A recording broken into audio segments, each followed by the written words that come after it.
This week's Film in Focus section is a bit of a kaleidoscope. We're looking at a dozen different video essays, and through those, at least a dozen different films. In some cases, the video essays cover several films, so there's actually more than that.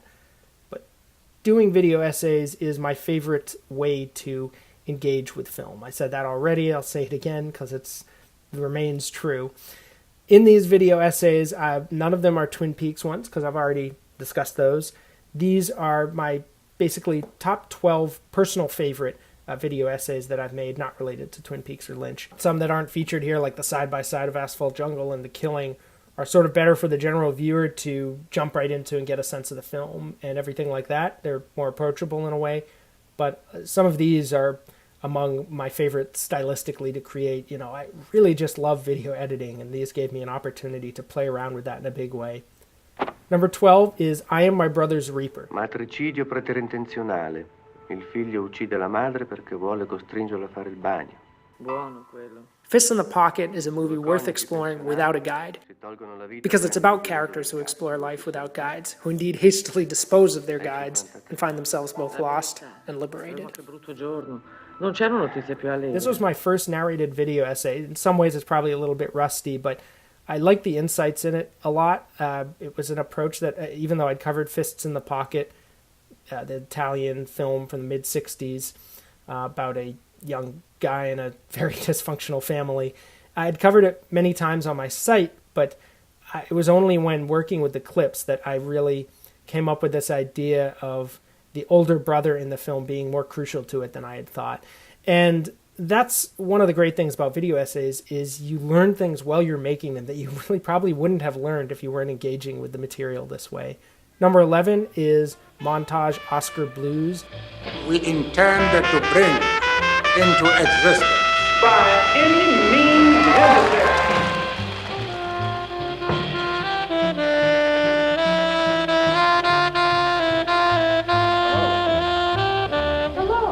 This was a tribute to Spike Lee, Gina Rowlands, and really all of the people who had won honorary Oscars since the Academy Awards stopped airing that as part of the broadcast. So I was always annoyed that they weren't, they would show little clips from the ceremony, but they wouldn't have them come up and give a big speech anymore. It was like, no, get them off stage. We only want contemporary stuff. And that always frustrated me. So this came out of that process. But one of the reasons it's on here is not just because of that subject. It was also part of my montage series where I would take a piece of music and cut the films in conjunction with that. And in this case, it was a live version of So What, the Miles Davis song from Kind of Blue. And I used the Miles Davis section for the Spike Lee tribute and the John Coltrane section for the Gina Rowlands tribute. For the Spike Lee section, I showed 4 different motifs of his direction featured in Malcolm X: performance, camera movement, composition, and cutting. And I cut that in times with different sections of the song. And then with the Gina Rowlands section, I did her clips from her film Opening Night, moving from very long shots to extreme close-ups. So this was a very structured video essay in time with a great piece of music, and it also was on a near and dear subject. So it was able to mix several different approaches, the more sort of didactic, straightforward approach and the more abstract, impressionistic approach to video essays in one montage. Number 10 is Not Just OJ. The difficulties in meeting this is that we're trying to find a failure other than the people themselves. They came in and flooded a community that wasn't prepared to meet them. We didn't ask these people to come here. At the heart of OJ Made in America, impacting every single other category that I've discussed, is race. If I have to die for my rights, I will. 7 themes in the Ezra Edelman film about O.J. Simpson that won Best Picture, I wish it won Best Picture. It won Best Documentary at the Oscars last year. And this was actually created for Fandor to time out with that awards right beforehand. The film is called O.J. Made in America, so it's not just about O.J. Simpson. It's also about the U.S. It's really like the great American documentary in the sense of like people use the great American novel, where you tell a specific story that somehow tells this much larger story. So I talked about 7 subjects in the film and how it deals with them. They were sports, media, Los Angeles, class, abuse, police, and race. And at the end, of course, there's a little montage. There's a picture of OJ with Trump, which led into contemporary examples of all of those different issues or places or themes in the news.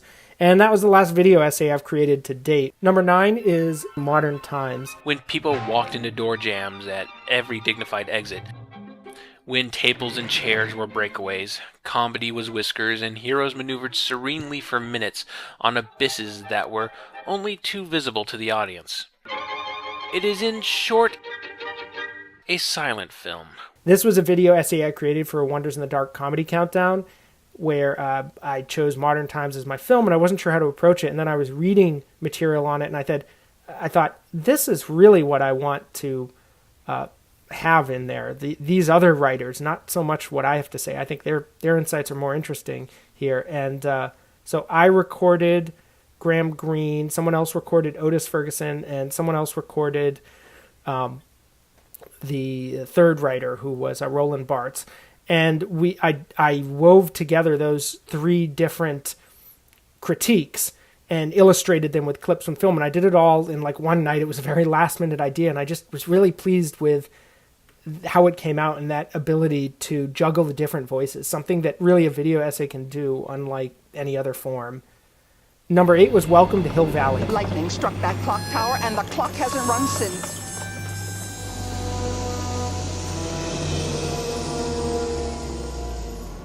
Welcome to Texaco. Check out that 4x4. That is hot. This was a montage where I made a split screen and I compared how Marty McFly, enters Hill Valley in the 3 different Back to the Future films, and really different parts of some of them too. So there's like the future 2015 version, there's the 1955 version, the 1985, but then also the alternate 1985, where it's like if Biff had the sports book and everything, and it had all turned out differently. If you know the film, you know what I'm talking about. If not, you probably still find it visually interesting. There's no narration. It's just a comparison of these very similar shots from the different films, where in one it's like a gas station with an old car driving in, another it's like a flying car driving into the gas station. Number 7 was The Colors of Daisies. Sometimes it's better, gotta hit twice as fast, so I press my playback to make it last. I breathe with sleeves on my cassette. I've got the affirmative Magnolia now. Sing 36, 16, and it go off the radio. I get a constant flow. Hit it, pause it, record and play. Time it, rewind, and rub it away. This was like color spectrum, where I took this very colorful movie, Daisies, a Czechoslovakian film from the 1960s about these 2 girls who just cause havoc everywhere they go. Great avant-garde, visually dazzling film. And I organized very quick clips, like less than a second, of with different color kind of coding to them. And then I laid them out on a timeline in the order of the color spectrum. It's basically the color spectrum of Daisy in about a minute, with the song by Bow Wow Wow, C30, C60, C90. Number 6 is Lady in Movie Land. Lady and the Tramp's journey through promiscuous genres. Have you noticed, darling? Since we've had Lady, we see less and less of those disturbing headlines. Yes, I just don't know how we ever got along without her. I loved creating this, and it seemed like hardly anybody watched it. I think it had like 10 views like a week later or something. And this was a great prelude for me to Journey Through Twin Peaks, because that series opens with different genres showing how they relate to Twin Peaks. And in this, I actually took the clips from Lady and the Tramp, and I presented them as if they were from, like visually, as if they were from the movies that had inspired them. So there's like a slapstick sequence with a little puppy lady, and I sped it up and added some silent music and put it in a sepia tone and an intertitle so it looked like an actual silent film. And then with like a moment of sort of domestic humor where the characters are running around and Lady's looking through a ripped up newspaper, I put it within a TV tube type frame, made it black and white, and added a laugh track so it looked like a TV sitcom, and so forth. I did a horror film, a musical, there's even a TV commercial in there. All of these different genres that Lady and the Tramp was channeling, presented to highlight those genre qualities. This was a blast for me to create, and I hope people who maybe haven't seen it yet will check it out too. All of this stuff is going to be linked below. These are going to be massive a massive links section for the show notes in this episode. So you can find them all down there. Number 5 is The Language of Birds. Et le rideau s'ouvre sur l'autre scène.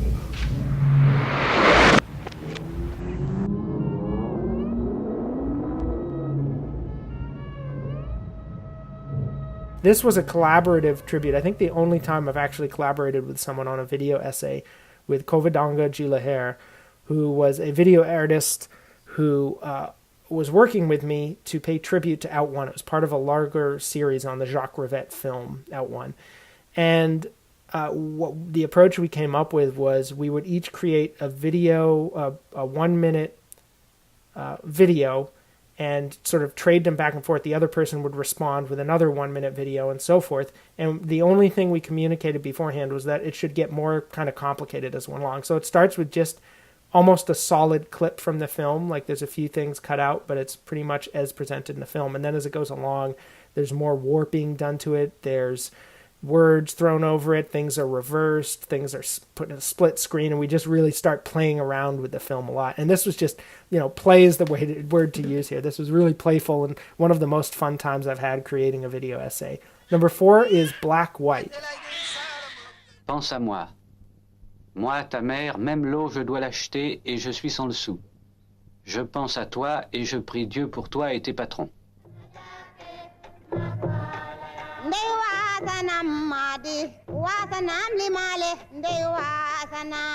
This was my essay on Black Girl.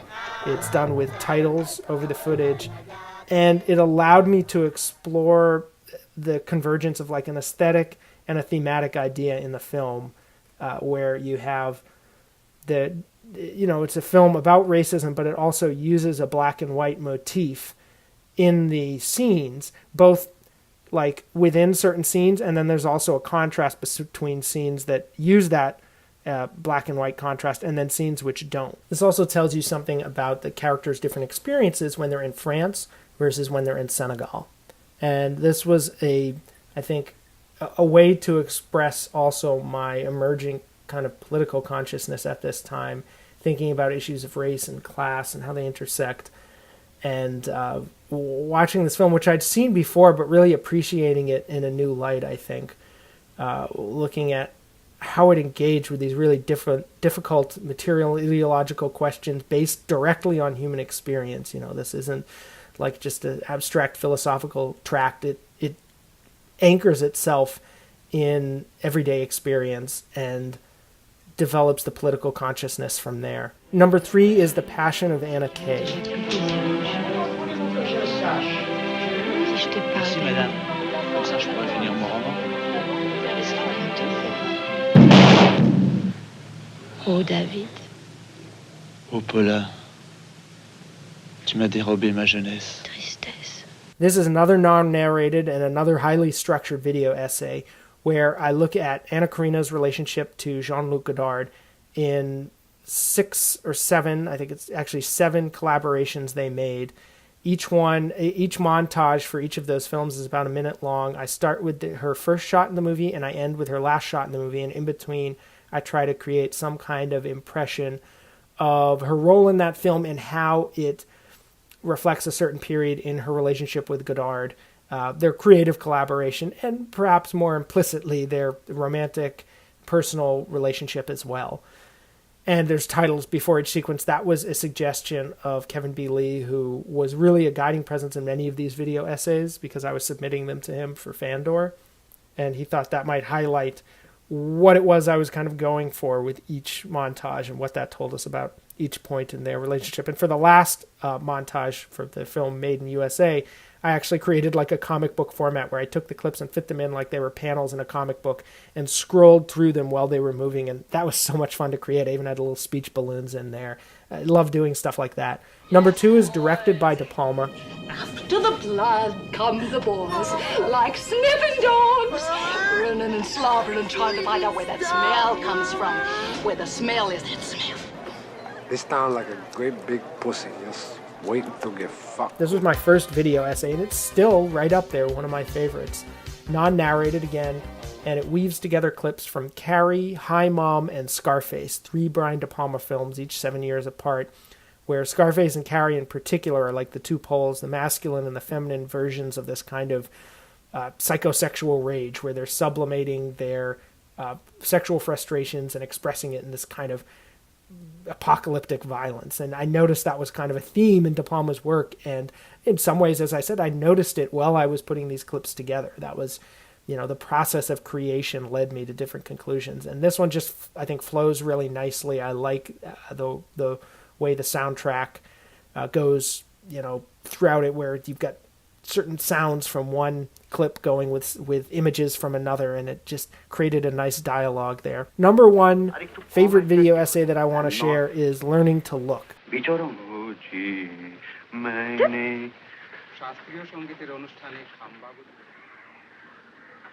A smart and attractive young woman to serve as a sales girl. Sales girl?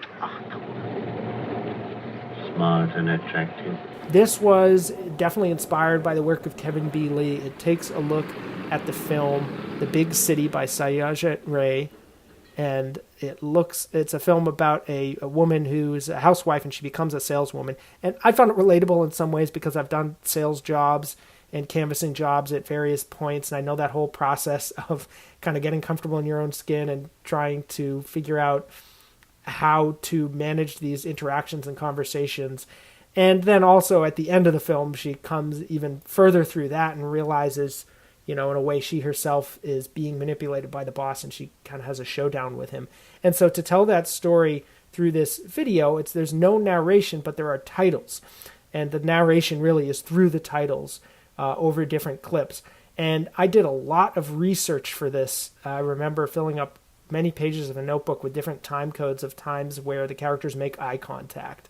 I kind of buried the lead here. The subtitle of this video essay is Eye Contact in Satyajit Ray's The Big City. So the whole point of the video is to look at how this eye contact between characters, specifically the main character, and how she interacts with different people at various points in her narrative, the story that alone tells. And I put this as my number 1 just because I like this video essay a lot. I was really satisfied with how it came out. And I was able to highlight a film that I feel like doesn't get talked about quite as much as it probably should. I mean, Ray is a very celebrated director, but it was good to dive into a film that I think sometimes gets, I wouldn't say overlooked in his canon, but certainly not discussed as much as like the Apu trilogy or things like that. And I had a personal kind of relation to it, and it in itself, I think it's about looking, it's about watching, and communicating, and that in itself is video essays. That's what they do. So in many ways, I was just very proud of this piece. And I think really, if I was to highlight one piece of criticism that I've created in the past 10 years, in some ways just purely looked at not as other things, but just as criticism, I think this is maybe my strongest work. So I hope you enjoy it as well.